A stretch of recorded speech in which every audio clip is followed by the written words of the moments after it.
kita ni dah lepas-lepas raya ni kenalah turunkan balik berat-berat ni. Tengah ni workout juga ke apa? Tak ada, saya susun barang je. Okay. Dulu Cik Mirul ni kan alumni Risal kan? Ya, betul. Dulu kau tak payah cik-cik lah, kita sama-sama bro-bro kita. Okay. Dulu saya ambil kalau masa diploma, saya ambil diploma pengurusan industri sukan. Masa tu saya ambil itulah.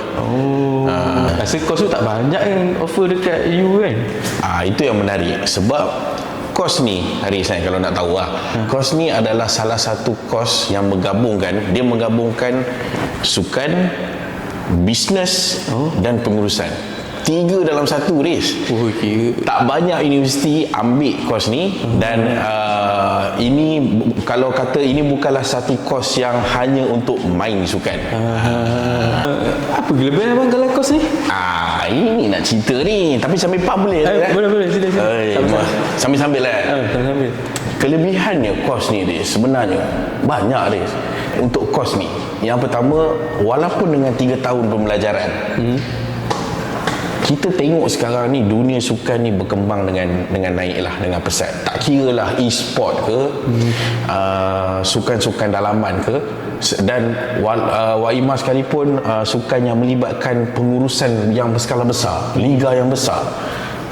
Jadi kalaulah pengurusan sukan tu sendiri tak teratur, macam mana kita nak capai kegemilangan sukan tu? Jadi diploma pengurusan industri sukan ni, dia melatih somebody tu untuk menggarap bagaimana dia boleh mencapai ataupun menguruskan dengan sangat hebat dari peringkat akar umbi lagi. Jadi pada awal lagi dia dah ajar macam mana nak menguruskan sukan tu, ataupun pembangunan sukan tu sendiri dengan lebih, orang kata lebih hebat lah. Itu yang bestnya kat situ. Best juga kan. Ya, Amirul, kalau contohlah kawan-kawan saya nak masuk kos ni macam mana Senang je.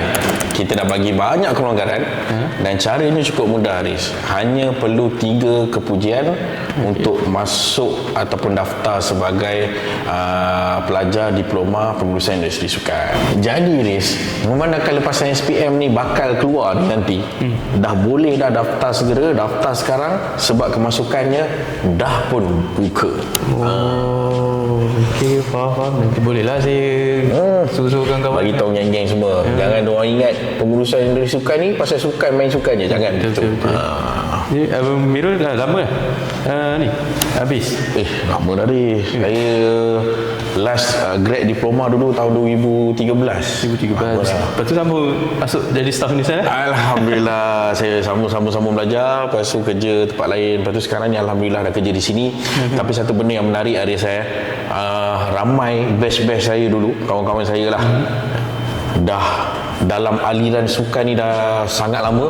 Daripada diorang habis belajar diploma sama-sama dengan saya, sekarang ni ada yang dekat Majlis Sukan Negeri, Majlis Sukan Negara, ada yang dalam ISN, World Institute Sukan Negara, ada yang dalam Olympic Council Malaysia pun ada. Saya sangat-sangat bangga dengan mereka. InsyaAllah nanti one day saya bawa jumpa Haris.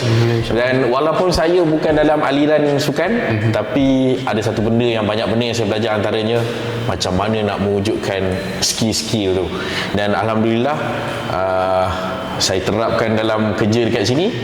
Saya ada juga handle sukan, Haris. Saya advisor dan juga coaches untuk Unicel Badminton Club. Besar. Ada juga. Ada kena-kena juga lah. Okey dah tu. Ya, Abang Mirul, terima kasih banyak Sama. share info. So saya sekarang baru saya faham lah, sukan tu bukan dia macam nak pandai main dia, tapi nak mengurus apa semua kan, untuk benda tu lagi maju lah. Betul tak? Yes, betul. Cuba lagi fikir, dengan Selangor Sejahtera. atlet dia ada dia punya bahagian lah. Tapi bagaimana kita nak membentuk sukan tu jadi lebih maju, pengurusan yang paling penting.